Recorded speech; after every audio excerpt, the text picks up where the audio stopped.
All right, folks, welcome to the Fox City Stomp 2017 panel. This one is called Live Music and Lindy Hop because I really couldn't think of a better name, but it's pretty accurate at least. I'm joined today with three of the top swing, dance, maybe just swing band leaders in the country, but I would at least definitely say swing dance band leaders in the country. All three of these folks are dancers, musicians, and band leaders and have been doing this for a very long time, probably have the most experience in the room, so it's a treat to hear from them. Over here we've got Michael Gamble and Laura Windley and Jonathan Stout.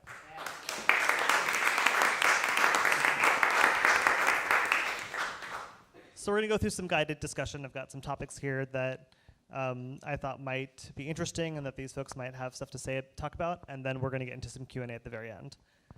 So for the first thing I want to do is just go down the line, and I'd like you all to introduce yourself. Just tell us what your name is, how long you've been Lindy hopping, how long you've been playing music, and how long you've been leading a band for Lindy Hoppers. That's a lot of questions.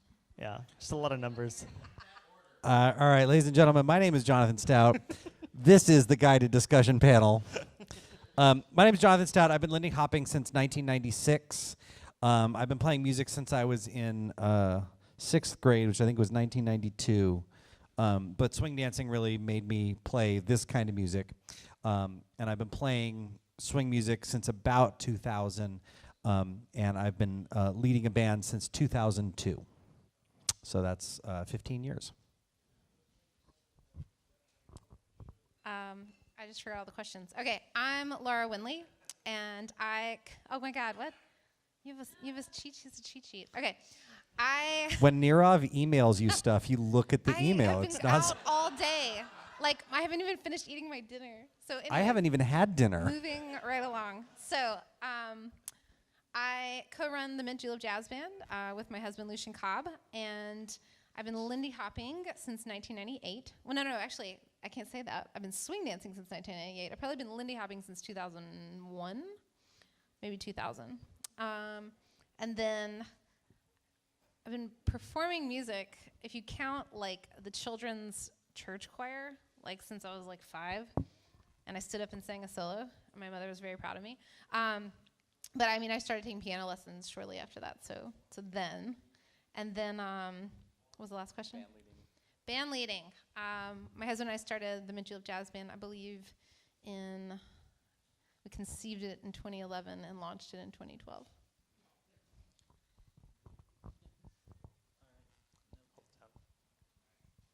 All right, I'm Michael Gamble, and let's see.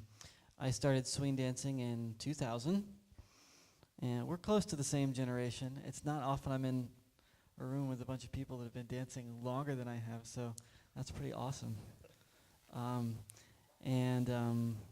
I've been playing music most of my life. I played, piano lessons as a kid and all of that. I got into swing music right around when I got into swing dancing in the early 2000s. I got a degree in jazz performance and finally put together my swing dance band about 3 or 4 years ago. The dates are murky. It's been a few years, but I've been thinking about it for a really long time. Cool. So I've got a few questions here, and I'm going to direct these towards one of the people, and I want them to answer, and then I'd like the other two folks to maybe respond and give us their thoughts about it too. So one really cool thing that we have about the folks in this room is that these folks are all dancers. They're also all DJs. They've been DJing for Lindy Hoppers for a while, and they're all band leaders. So given this sort of like dichotomy of DJs and live music, I want to talk to Michael about this for the first question. The event you run, Lindy Focus, which is a pretty large event, it features both a lot of really good DJs, and it's a big part of the dance. One of the late nights just has, I think, all of the DJs just rotating through and just trying to outlast the dancers. And that's like a big part of the culture of the event. People look forward to that. It's a very DJ-focused part, but another part of the event, a lot of the main dances and the primary late nights have some of the best swing music dance too that I've ever seen. So Lindy Focus features both the DJs and bands in very prominent ways. What is the role of a DJ in a world where live music is quickly improving and getting better? Boy, I really am not good with this microphone. I'll figure it out before the end, just in time. I think Alex was saying that they'll mute automatically. I when know you're it not keeps talking turning to them. itself off. That's precisely the problem. I turn it on about 10 seconds before I start talking, and then it turns itself off right when I start talking. It's perfect. Anyway, so yeah, well, with Lindy Focus, we were very DJ driven for a long time, even when we had live music, because DJing was where my heart was, and collecting music and sharing that music. And so a big part of my creative contribution to the event was hiring DJs and finding other people that were super obsessed with the music to fill out that DJ team. And then when the music kind of started to take over and become such a big deal, pretty much when I started working really closely with this guy, it's really just that I wasn't willing to let the DJ aspect of it go. I was so invested in that. So even this year when we're doing all this really high-level stuff with the music, I still think we have like the best DJ team that we've ever had. So that's still terrifically important to me. As far as like the role of the role of the DJ these days, I'll start by saying, like, for my band, every single song that I play is a song that I used to DJ, like 100% of that music. Would you guys say that that's mostly true? Yes. Yeah. So, like, not that every DJ is going to become a band leader, but if you are a band leader, that's where you got all your music from, was from that experience of, building a library and learning about all the original artists and all band leaders and sidemen, and just that wonderful exploratory process. So I guess what I feel like the continued role of the DJ is the same thing it always was, and it's to cultivate the taste of the scene. You've got, I think, a better live music situation now than we've had in my lifetime anyway. It's good, but there's a million situations where you don't have the best band, but you can still get some of the best music ever made because it just exists. It was all recorded, for about, 20 years, depending on how wide your taste is. We had kind of a golden era there, and everything got recorded, and you can go get it right now. Anybody can go get it and start playing it. The music exists, and it's accessible. I actually think, that being said, what I would really like to see, and I don't often have an opportunity to talk about this, but I want to see the DJs of the swing community actually really step up. I think the situation like 10 years ago, like 15 years ago, the DJ community was kind of lost and wasn't sure what, in certain parts of the country anyway, what swing music was. And then there's this process of figuring it out, and DJs got better at knowing what swing music is. And now it's at the point where, if you hear a good DJ, you're going to hear some Benny Goodman Sextet and some Marty Shaw Gramercy 5, and you're going to hear Count Basie Orchestra, and like, okay, great. But there's just like so much more, just like tens of thousands and thousands of recordings that are all great to dance to.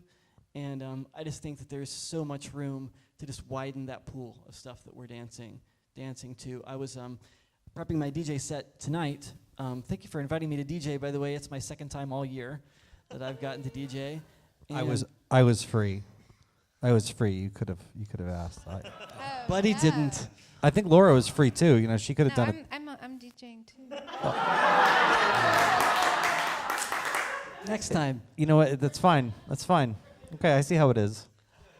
Anyway, so I was going through, and because I haven't been DJing a lot this year, I wanted to spend some time, actually choosing the music and putting my brain into it and putting my heart into it a little bit. And it was so great to dig up like a couple hundred songs I wanted to play that like I've never DJ'd before, because even though I haven't been DJing, I haven't stopped collecting, and it just kind of blows my mind how much great stuff there is that no one ever plays. And I mean, there's the super rare stuff that you have to like buy Mosaic box sets to get, and of course not everyone can afford that, nor should they. But like even just like getting yourself on YouTube, like everything is on YouTube.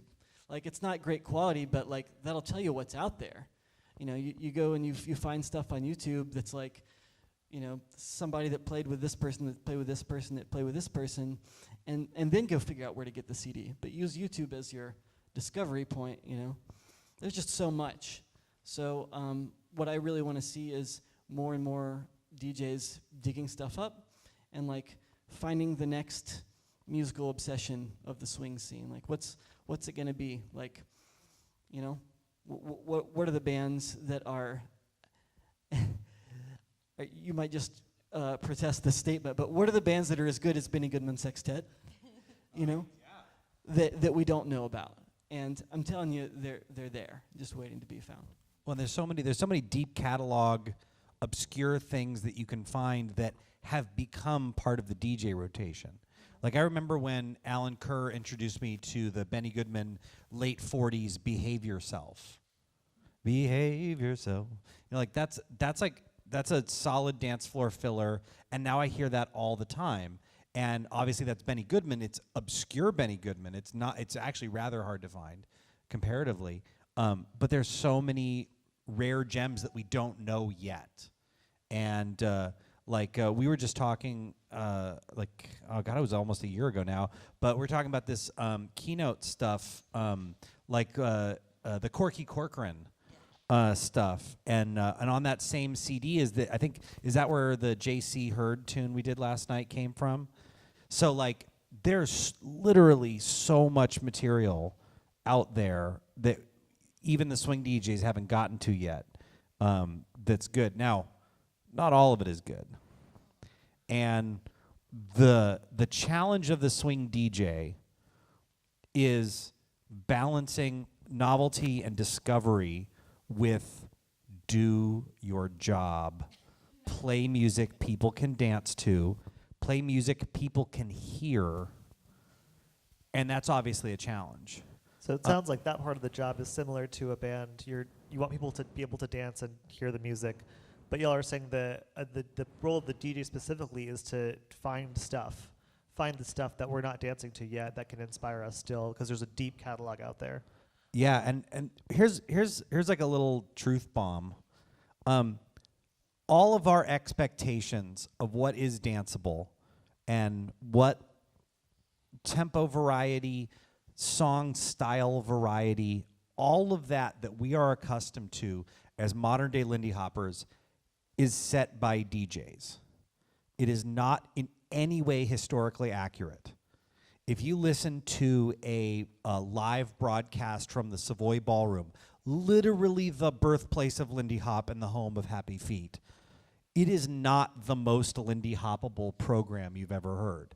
Like a decent regional swing DJ playing a regular set is a more quote-unquote danceable evening of music than Count Basie live from the Savoy, Chick Webb live from the Savoy, because the people that we are, everybody in this room is a Lindy Hopper.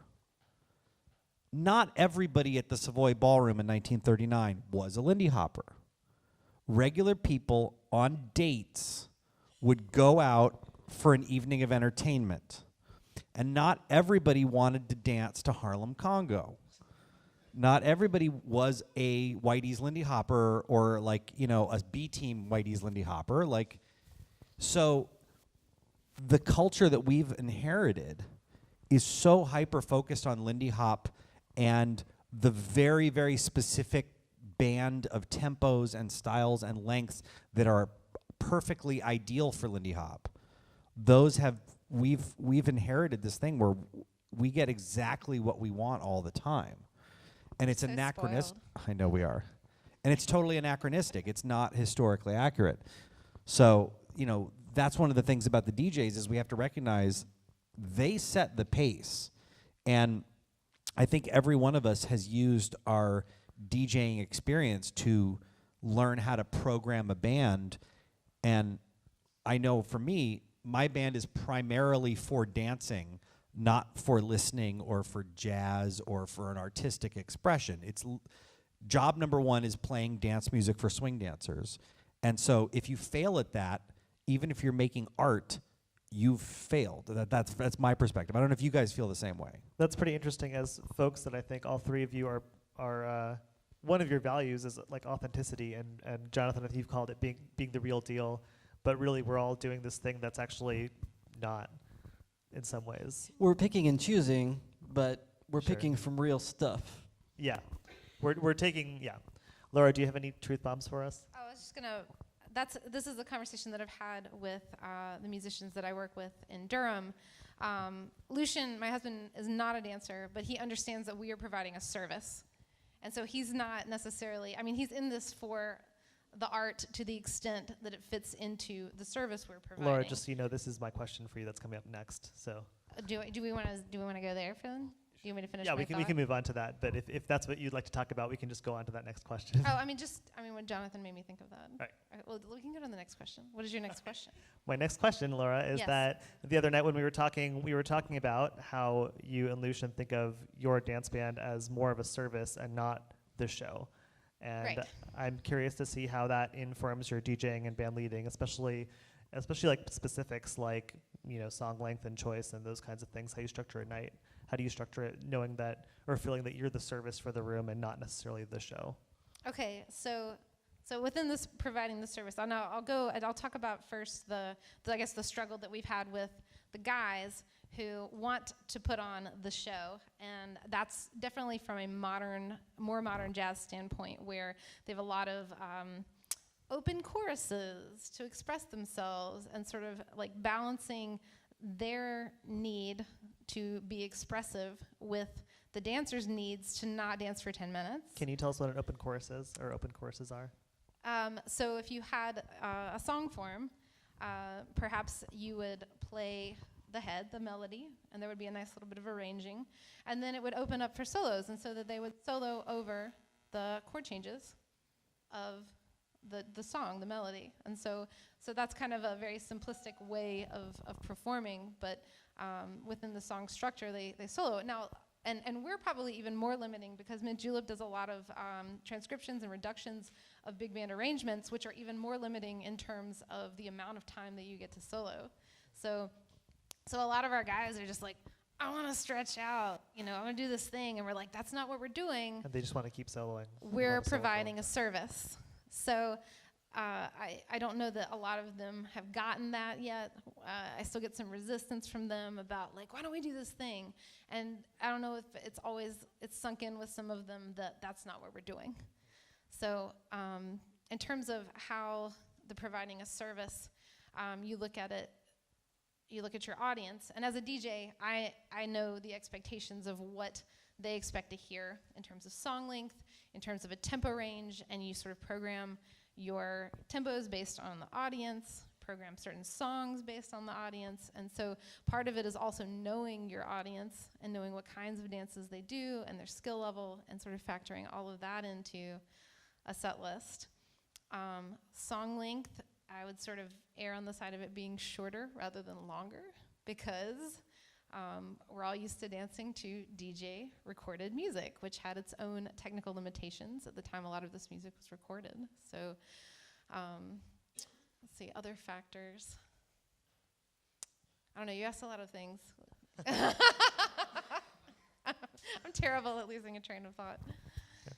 Well, I'm not even sure that I have something concrete to say, but the way that y'all were phrasing this topic was really interesting to me about it, thinking of it as a service versus show. Because, I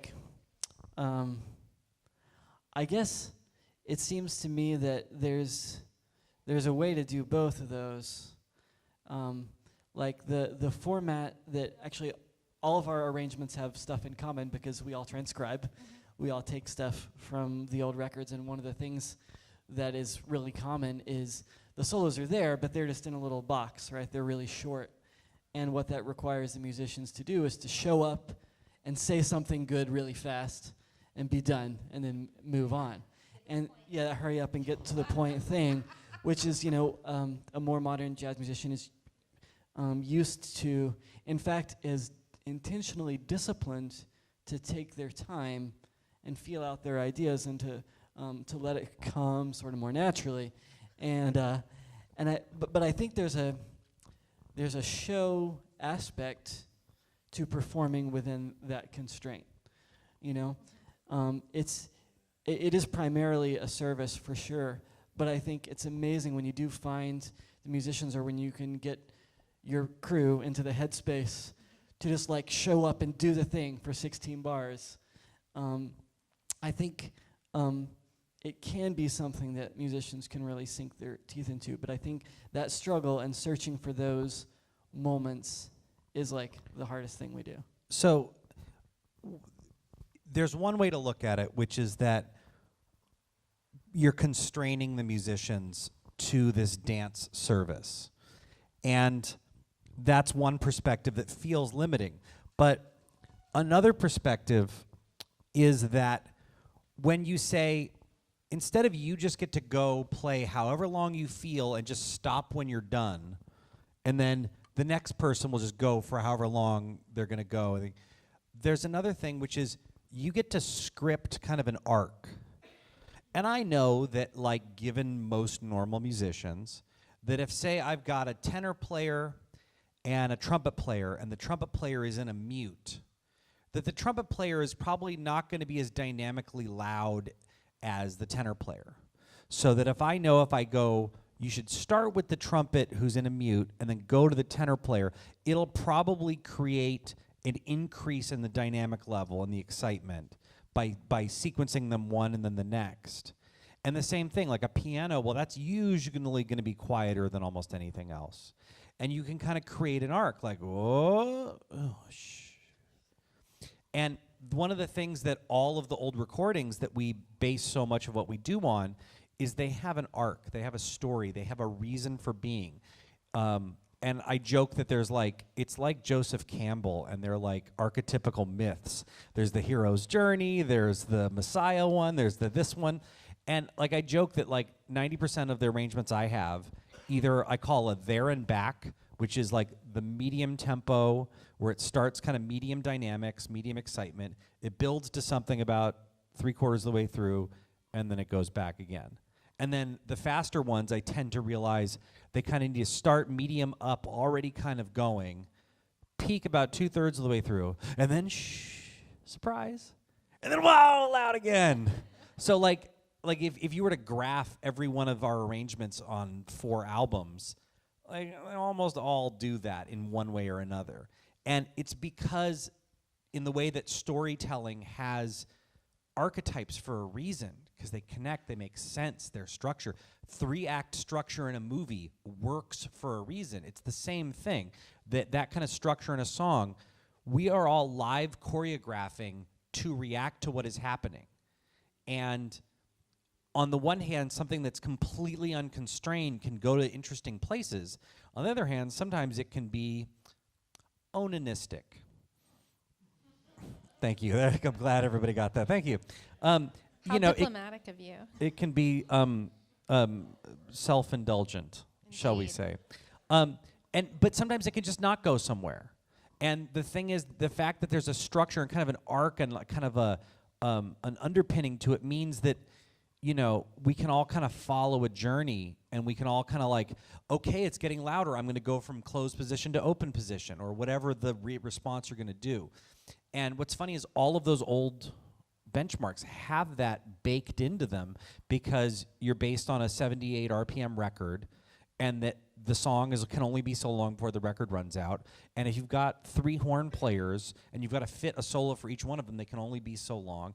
And there's this, if you're into the whole brevity thing, it really kind of like forces you to like get on it, get your point of view across. And it's interesting because earlier jazz, you will interrupt the person that you're coming after, and you'll kind of start a little bit early, and there's an excitement to that. And then in later jazz, that's very uncool.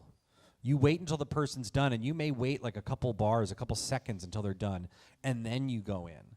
And that's so not energetic. And we all find when we work with some people that are maybe not kind of getting it, it can really take that dead air, it can really take the wind out of our sails. Come on. Ready. But like when it forces people like get on it, it's exciting. And then the fact that you can kind of sequence people, even if they don't know they're part of this journey, they kind of know what they are, and they're going to do their thing. And then you can kind of like kind of trick them into doing the thing that you need them to do, and then it works, you know. But the last thing I was going to say, which is so wild, we are all basing our Lindy Hop culture music expectations on studio music, not live music, because those constraints of being 3.5 minute at the most songs is not necessarily what was played live. So I want you all just kind of like a little bit.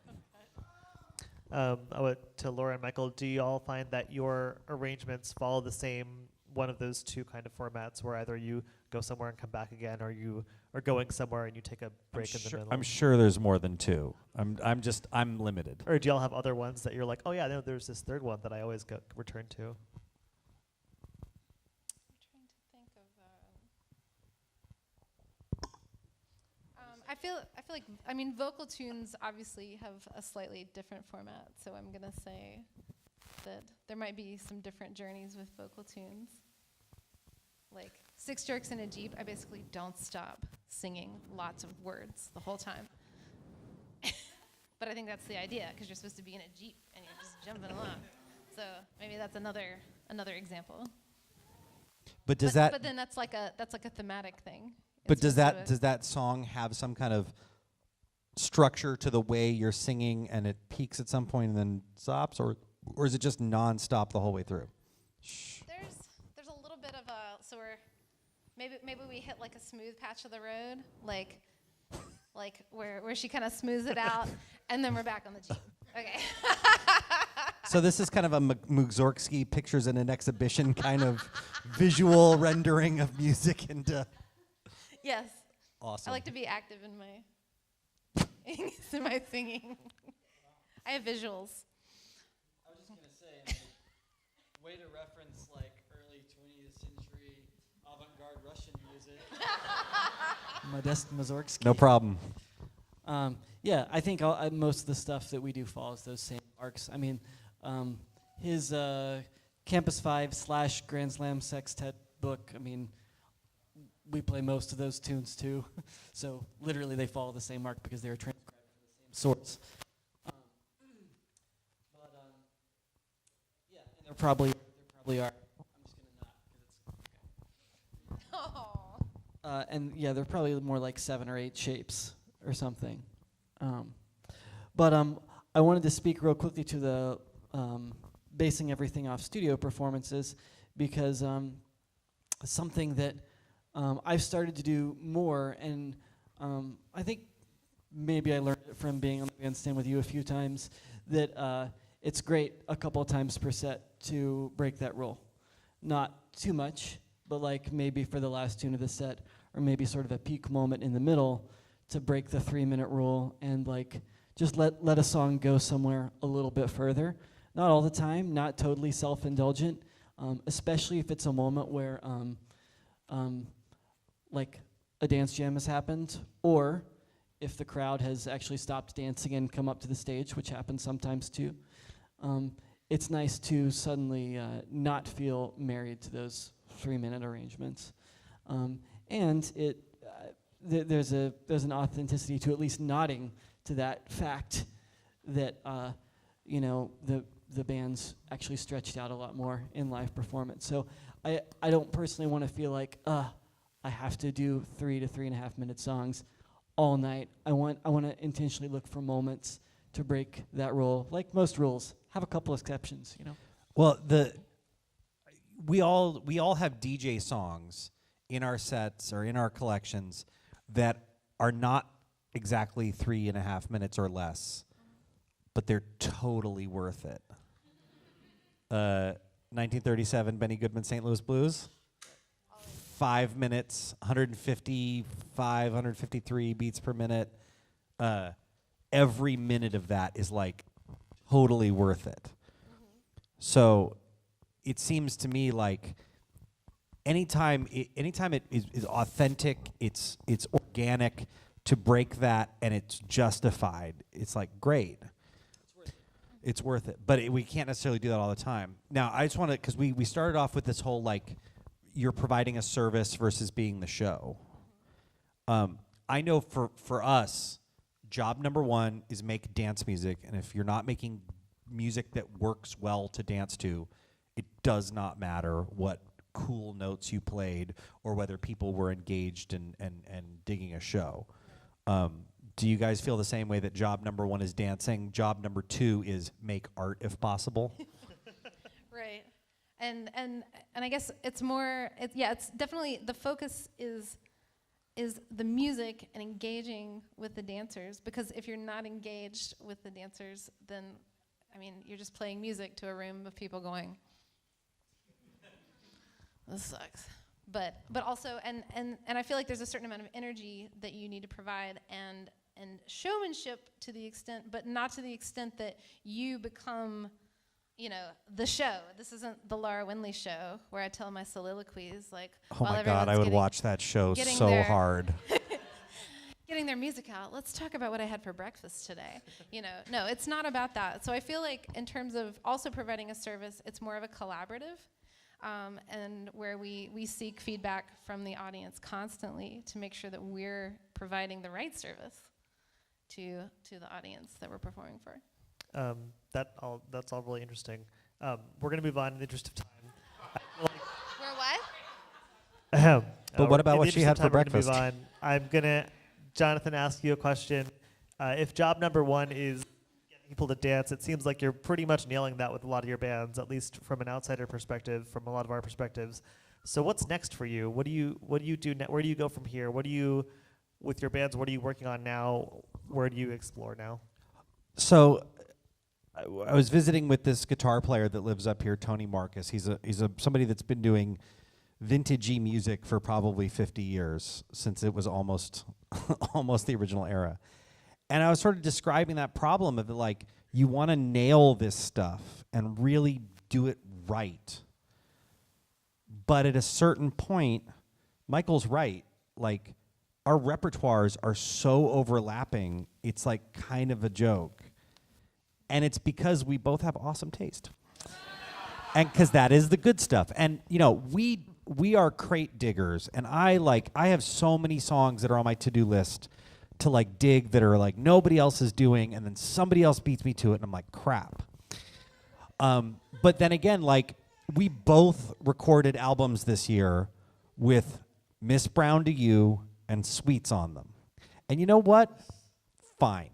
It's okay. Like, you know, because the thing is, like, they do it differently. We do it differently. It's almost the same, but they have a different vibe, and they can exist as different things. And that's fine. But it is a real challenge to differentiate, especially going forward. Like, we've been playing Sweets since 2004. They've been playing Sweets for years now, independently of us. I mean, like, Just a little shade over here. look, and I think that's a really big thing, is that, like, there is a legitimate sense of, like, but I found that. And it's like, this stuff is 80 years old. You didn't find crap because it was invented 80 years ago. And so there is this tension between getting to, like, be like, but that's my thing. Like, we have Albert do Flying Home. Nobody else can do Flying Home, right? It's like, yeah, no, other people have been playing Lionel Hampton's Flying Home with the Jackette solo for, like, 70 years. Like, and so it's like one of the things that they say, if you're a saxophone player, you should learn this solo. yeah, and so, like, it's not an easy answer. I mean, like, there's a reason there's an overlap, and there is, like, a sense. I mean, I know Michael and I have had this conversation about, like, there's a sense of fair play of, like, don't go jumping someone else's train. Like, let people have their thing. But, like, I have 140 songs in the Campus 5 book. I can't do every one of those every night, and I can't own every one of those to the exclusion of everyone else. I didn't write all but 4 of them. But I think that's the answer of where do we go next. Especially based on what we've been doing at Lindy Focus and the example Michael's been setting. It's like tradition, tradition, tradition. These examples are so important, and having these, like, at Lindy Focus, we have these individual band leader nights where the entire night is one artist's repertoire, and that is such an amazing laboratory experiment to, like, live in one person's work for one night and really get into the zone. And so I know that that's just been so instructive. And so phase 2 is to have taken that not skipped over it, but to have taken that thing and then, okay, what can we do differently? And I am less interested in doing things differently than just doing it like it's supposed to be done. But there's been a push forward. And part of it is because, like, we were in the swing, we were like in the background of the swing, the Alive and Kickin'. And there were so many times where they had to dub over what we were playing with someone else's music because they couldn't get the rights to the songwriter, not me, but the songwriter who wrote whatever old song we were playing that they couldn't afford the rights to. So when you're getting dubbed over in a movie, you're like, oh man, what a bummer. Maybe if I had written an original song, maybe I could be in that movie. And then it's like, okay, well, maybe I can have my own original arrangement of an old song that, you know, isn't the same one that we're gonna, like we were playing at Beantown and we were sort of joking about like, wait, are you gonna do this song or am I gonna do this song? And the thing is, we have great taste. It's great. Like these are Cadillac problems to have that like you're overlapping your awesome, you know, Benny Goodman sextet tunes. But so that's the thing. Like, where do you go now? Maybe I have to do an original arrangement of that song so that I don't have it exactly like someone else's. Maybe I have to write an original song. And for me, I hate everyone else's original music through all of the neo-swing era and all of the modern era. Don't write songs. They suck. You're terrible. Just play a Benny Goodman song. That's been my default attitude.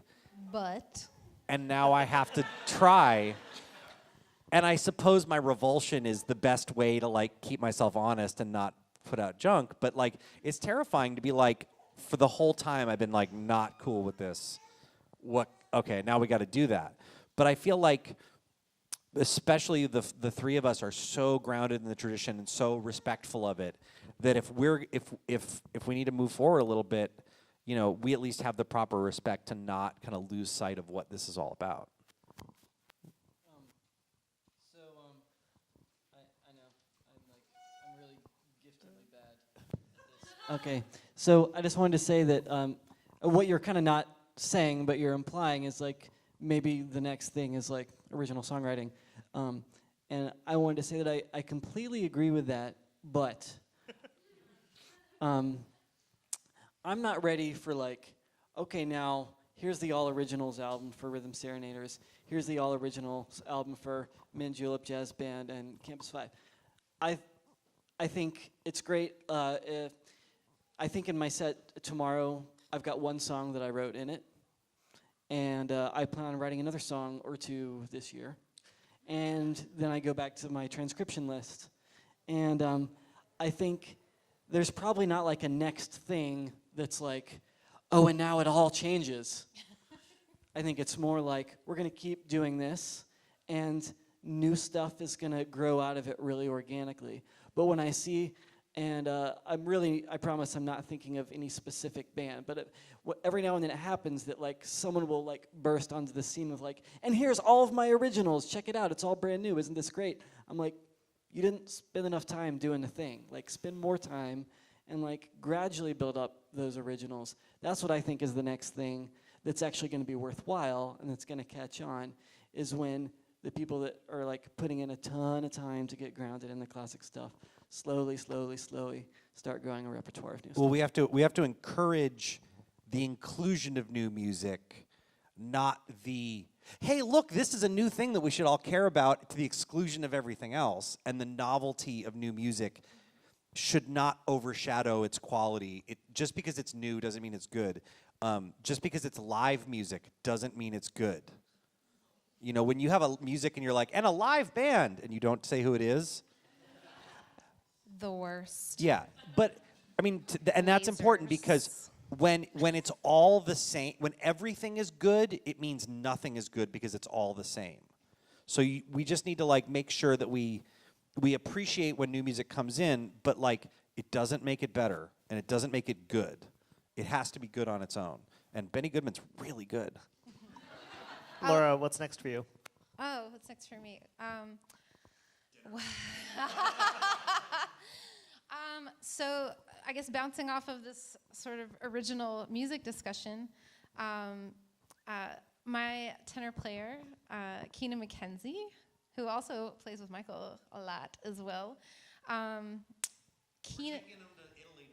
I know, and now Jonathan. No, he's great. He is like this amazing musical savant, and he's written several original tunes for the Mandula Jazz Band. And so any original music that you hear on our albums was written by Keenan. And we recorded an album in August. It's 15 songs that Keenan wrote, 7 vocal tunes, which is very exciting for me to be able to debut songs to the world. And Jonathan is also on this album. But anyways, so we're getting ready for the release, and like this week I have been actually like helping Keenan plan the album release. And so that's kind of what's up next for me is Keenan, who has not had a lot of administrative / promotional duties for any bands necessarily, sort of helping him get his footing with the album release. Both he's planning to do a local dancers only sneak preview performance, and then we're gonna do the like jazz listening room performance for a totally different audience. So that's what's next. Also Lindy focus.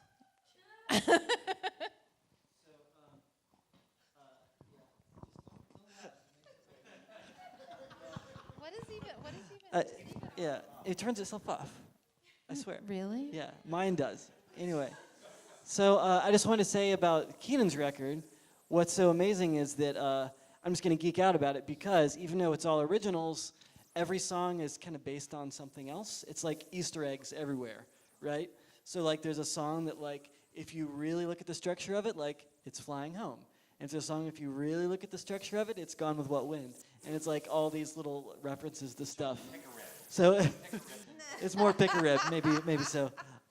But it's just such a perfect example because like Keenan is so grounded in this stuff because he's playing it all the time, and he's not looking to like start a new band of like him playing all of his original stuff. And now it's all about Keenan all the time. This is more of just like a hey, wouldn't it be fun if we made a record where every song kind of took the template of an old song and went somewhere with it? And I think it's a really awesome step forward. And Keenan's record, I mean, again, I played on it, so this is biased, but it's really good.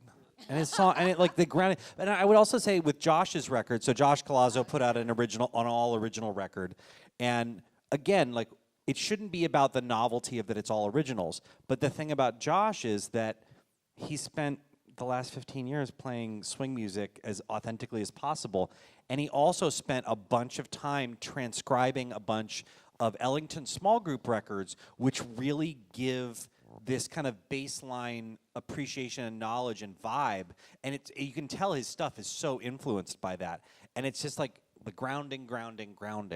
And I know all of us are probably more interested in grounding than original, but I think we're gonna get stuck having to make some original music. There's always a balance to strive for. Balance. I want to get to a topic tonight. The next topic that I have is about diversity, both in gender and race in jazz. Hello. All right, there we go. The next topic I have is about, it's you. The next topic is about diversity, both in gender and race in jazz. And it comes from something that I've seen a lot, which is that it feels like in a lot of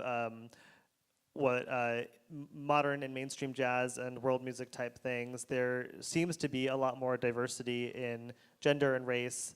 And when you get to trad jazz and swing, it tends to be a lot of older white guys, to be frank. And I think none of us up here are really happy with that situation at the very least, because it limits the pool of musicians that's already a very limited pool, and it limits the abilities of people to get into this music and then shine with these bands. But I think, Michael, you and I have had long email conversations about like sourcing musicians to try and get them involved, and sometimes they come from modern jazz, sometimes they come from other things, but a lot of it is sometimes like, all right, here's this person who doesn't play in the swing dance community yet, let's get him in the mix and see how they like working on this kind of stuff. So I'm curious about how you address these kinds of issues in your projects. And Michael, I think I'll start with you. Hey, especially because the microphone's already working because you were just talking on it. I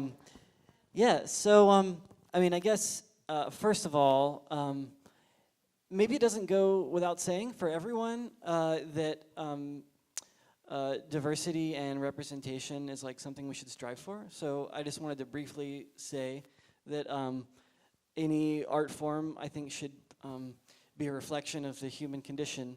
And in order for it to be meaningful and authentic, it has to be inclusive. And I also think in terms of the health of the scene, the more limited it is in like participation and perspectives, the less healthy it is. I want our stage full of people to have idols for everyone. You know, whoever you are, whatever your background is. I want you to be able to look up at the stage and be like, oh, that could be me. And that's really important going forward for the future of this music. That being said, a lot of groups have a lot of like negative like filters which keep them from reaching that point. You know, women experience a lot of terrible things, discouragements that keep them from following through and becoming professional musicians. And also, I know I've just recently started to sort of collect stories from African American folks that feel not super welcome in this scene, musically and dance-wise. And I think that's a huge shame that we should be doing as much as we can about right now to address. And basically what it means is, as an organizer and as a band leader and as a decision maker, I can't just do the thing where I say, oh, well, who's available? Who's really obvious? Okay, I'm just going to take those people and bring them on board. Because that's easy, and the talent really does jump out at you. You can really easily do that. But if you do that, you're not going to find the people that have experienced all these filters, all these barriers which keep them from standing out or which keep them from sticking to it. So what you have to do, I think if you're in a position like mine where you're making decisions, is put that extra time in to find the people that aren't standing out when you first glance.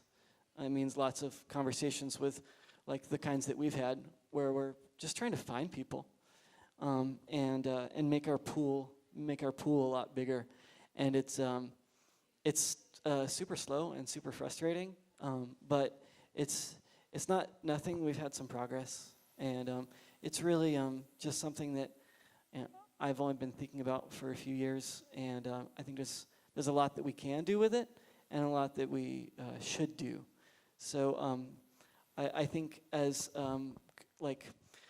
consumers in the swing dance world, I think it's maybe worth looking for organizations that value diversity and inclusion and putting your support and money towards those organizations. Especially, I'm thinking of local groups. You know, when a scene goes out of its way to connect with the full diversity of their local community, I think it gets a lot healthier in a lot of ways. And I would encourage everyone to either be a leader in that respect or to give some support to the people that are sticking their neck out and trying to do that kind of work. I want to give big ups to Michael for trying to do this stuff, but in the focus community, Shannon Lee Watkins has been working with the Lindy Focus music, the musician track, etc., to be inclusive, because there are things that are challenging biologically. If you are a female, you tend to sing things in different keys than a male would sing it, which is not necessarily the same key that Which is never the key of the real book. Exactly, and it's often not the key that the horn players would pick as a default.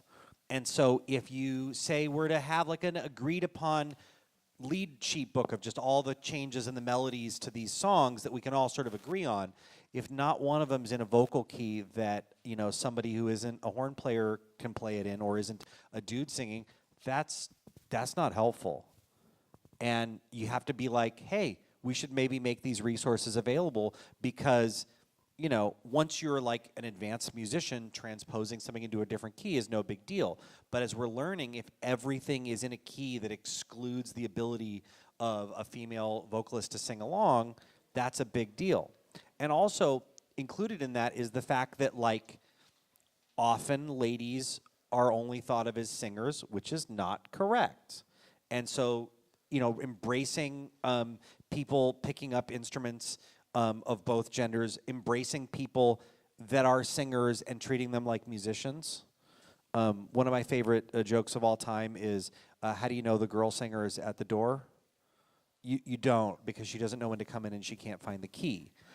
And the reason that that joke is a joke is because there is a stereotype that female vocalists are somehow less than musicians. Now, there are ladies that are not musicians that try to sing. That doesn't mean that every girl singer isn't a musician. And that stereotype has to be broken, and it has to be fought for, and you have to treat them like musicians. And, you know, like, every time I write a transposition where the song is in one key, and then there's a thing where it changes key, and then the vocal comes in a different key. Every time Hillary nails that with, like, not even a hesitation, I go, oh my God, how the hell did she do that? Like, it just boggles my mind. And I'm like, musician. And if you don't treat that person as a musician, you go, oh, singer. No, that's not cool.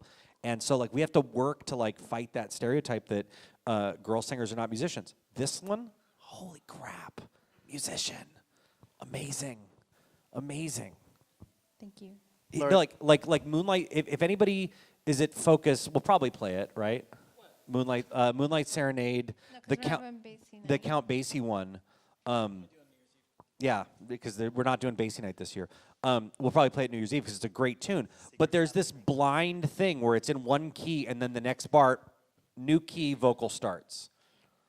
And both Hillary and Laura, just like every time, come in like, boom, yeah, I know this. I'm on it. I'm a musician. Laura, do you have some thoughts about this? So, No, wait, the dudes are talking. Yeah, that's the So- joke we need to get. so I'm probably coming at this from maybe a slightly different place. So Durham, North Carolina has within its radius several jazz programs, which I basically find to be essential to the Mint Julep Jazz Band. And so we sort of wait and see, like, all right, who's coming up, and I also have people in my band who are professors at these schools, and so we're always sort of looking for new talent, and that includes minorities and women. And one of the best discoveries of the past 2 years has been an alto and soprano saxophone player named Annalise Stalls. And our reed chairs are hard to fill because people need to double on clarinet, and that is not a skill that people seem to be coming out of jazz school with. And so she shows up doubling on clarinet, soprano, and alto, and which is also another, alto's a harder chair to fill than the tenor chair. And so it was like, I already had a first call guy who's Aaron Hill, who we've recorded 2 albums with, but if he is not available, which he often is not available because he is a busy guy, I was like so elated that not only did we find this perfect person to play with our band, but that it was also a woman. And she is like maybe the only other person that I know of that I can call to even be in the band that is another woman. And that is a little concerning to me. Now, what typically happens is, so I'll use for example, there's a great drummer named Shirazette Tinnen. She's playing in New York, and she's kicking ass. And as soon as she graduated, she moved to New York and got all the gigs.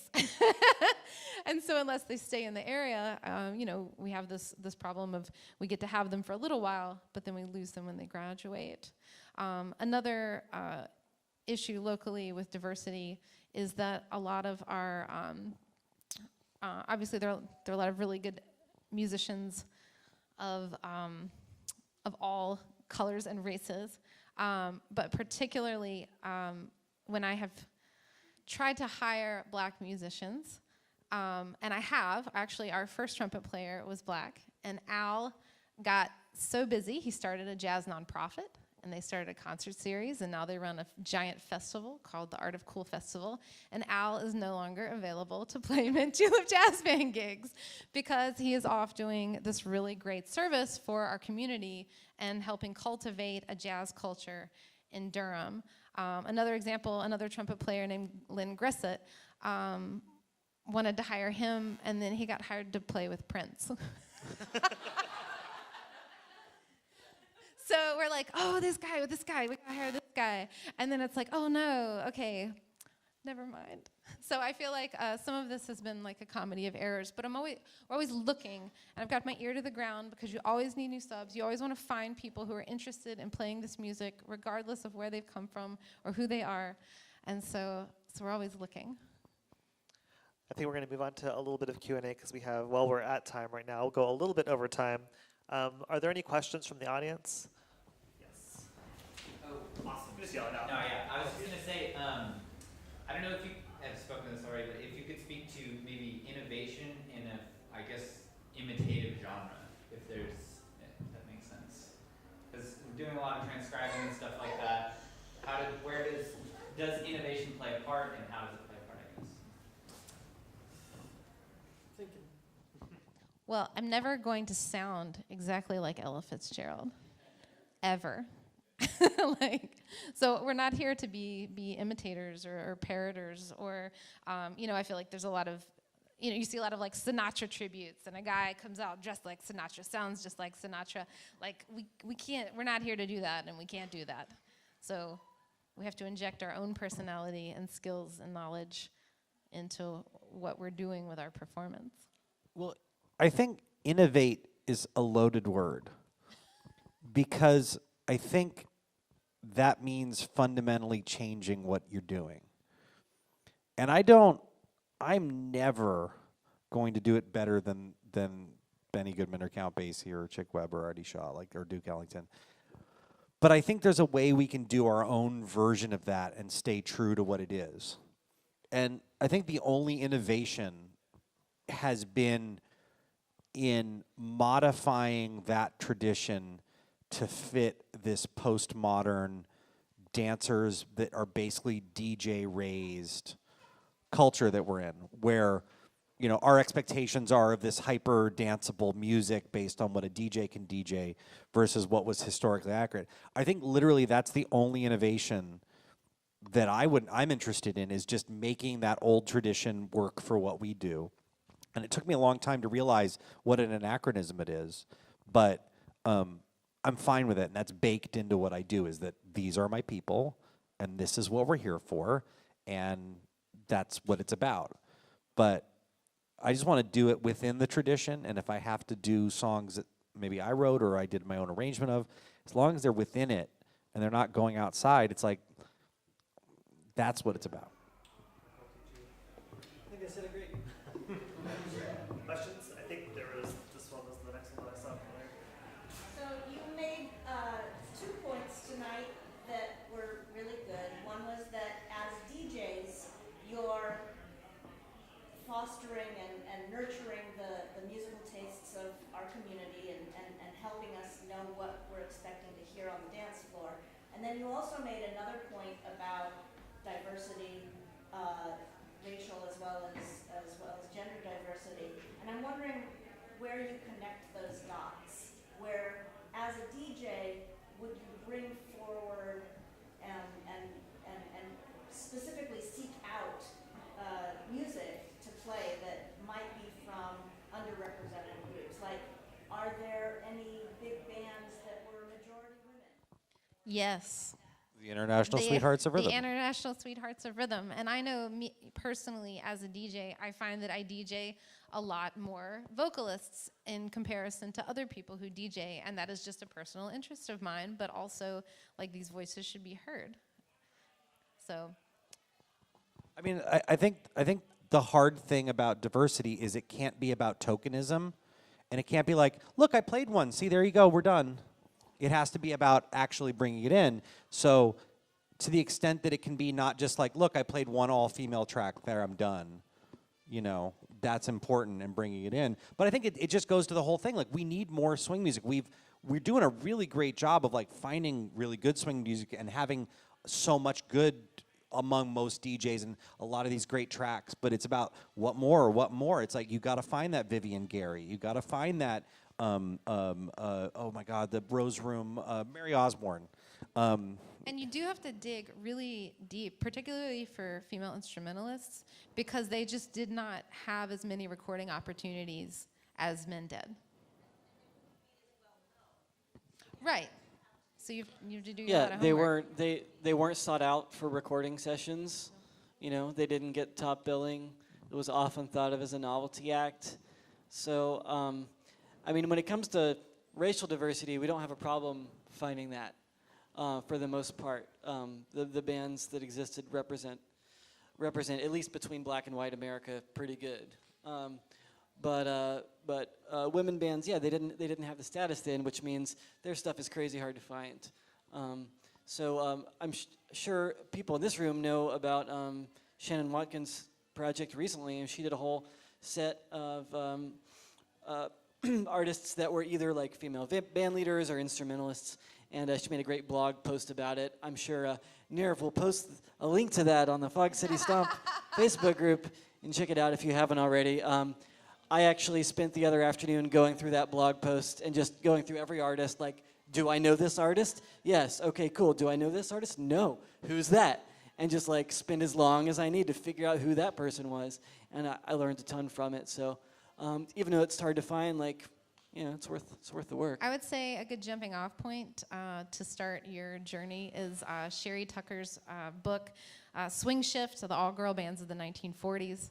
And it goes in depth into particularly that decade, but also the overarching theme is that they've always been a part of jazz. You just didn't, you know, you just don't hear about them. They weren't recorded. They aren't written about by jazz historians who are largely male, but they're there. And so I found her book to be really inspirational to me and a great jumping off point to find other female artists. Let's do one more question. I feel like there was one in the back. Yes. Sorry. So, I'm curious, the brief question is, what percentage of your current experience or interest would you say is devoted towards listening audiences versus dancing audiences?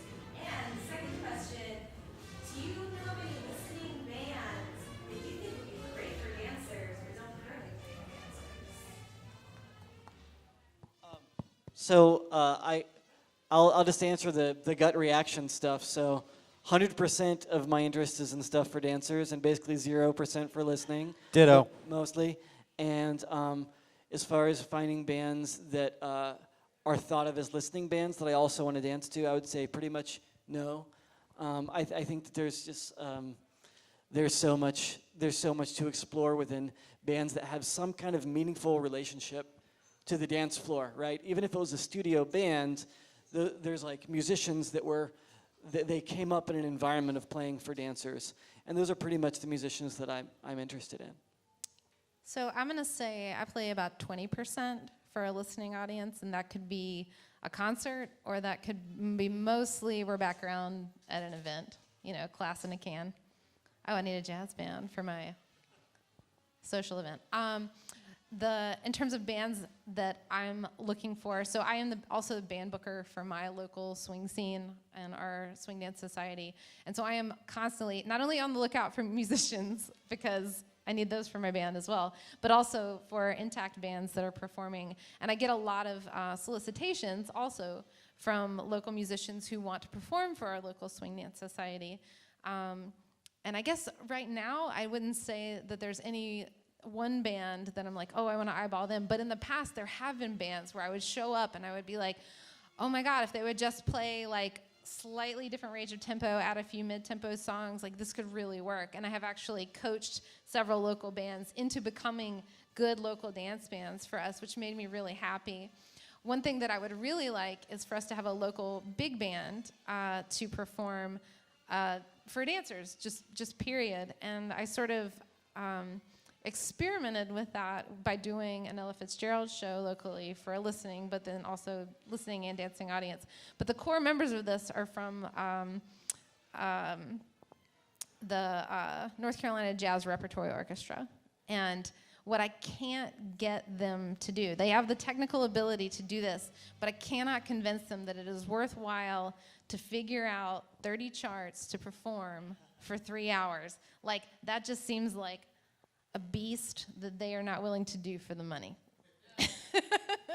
And so I keep like planting the seed every couple of years because they're the most viable, most skilled. They could do it, and they just no. So again, I have zero interest in playing for listening audiences instead of dancing audiences. If you want to listen, I feel like we're musically valid enough to listen to. But like our reason for existing and sole reason for creating is to play for dancers. Here's the thing, and this is the future that I want to inspire anybody in here that wants to do it. There are a million great jazz musicians. There are so many great ones, especially ones, there's so many that do care about vintage music, and hopefully we can coach some of the ones that don't yet care. But they are not left to their own devices going to make music for us because they don't get it. They can't possibly get it unless they're one of us. But somebody like me, somebody like Michael, somebody like Laura can hire those people and put a chart in front of them and go play the song, and they do the thing that they're supposed to do, and then it's awesome.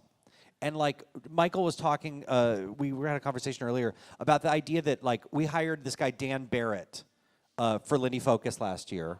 I should say Michael hired Dan Barrett, and he was like kind of blown away that like he could just hire Dan Barrett. I'm like, that's Dan Barrett. That's like a really great guy. And the thing is, if you go to see a Dan Barrett set at a jazz festival, it is not, it's great music, but it's not this thing.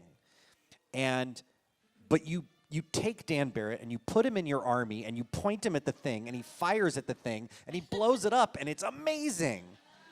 So I want to inspire you guys or anybody that will listen that like the way that we can make more music for us is to bring those people in and to lead them into doing awesome stuff. And I'm never going to tell them how to play trumpet or how to play trombone. They know that, hopefully. But I can point them in the right direction, whereas if they were firing over here a little too much, I go, no, right there, and then boom, you get it. So we can bring them in and point them in the right direction, but we're not going to take a listening band and make them danceable. It's like herding cats. It's just too hard. And if she's done it, I mean, that's amazing. But it wasn't too bad. But they wanted to do it. Like it wasn't like they took a lot of convincing. They were like, oh, we'd love to play for dancers. And then you just, you keep giving them feedback. But they have to want it, and so do. many of them don't. But I bet if Laura was like, hey, here's an evening I'm going to hire you guys to do of all these Ella Fitzgerald charts, I bet that was a pretty good evening of dance music. It was really fun. Yeah, I just wanted to say that, depending on where you're at in your life and your relationship to like the swing dance and music scene, you might look at the kind of projects that we take on and think that that's just something that happens. But all of those things started off as really far-fetched projects, right? And we started doing things like Jonathan's describing and like what you did, that you were just talking about, where you go out into the world and you find people that are almost like what you need, and you sort of nudge them in this direction, and you find out this person that's almost what you need, and you nudge them the other direction. And like there's this constant process of like taking what's out there in the world, which is not like the world isn't created for, swing dance heaven. But there's a lot of ingredients out there, and I imagine if you're in this room, you're probably a person that cares about those ingredients and identifying them, finding them, and like all these kinds of grand musical projects could be something that you also take on and do. And it all starts with just wanting it and finding those pieces and what you value and gathering those resources and just committing to trying to do something stupid, and it may just work out. And not one of us decided, hey, you know what I'm going to do? I'm going to start a band that people are going to hire us from across the country to fly us out to do. We're like, hey, let's do one more band that doesn't suck to dance to. That was our goal. All right, I think we got to stop now. That's our cue over there from the next room. Let's give these folks a big hand for being on the panel. Jonathan Stout, Laura Whitley, Michael Gamble. That is Clint Baker's Golden Gate Swing Band playing together room. I think y'all should just go and dance now. Thanks. Thank you.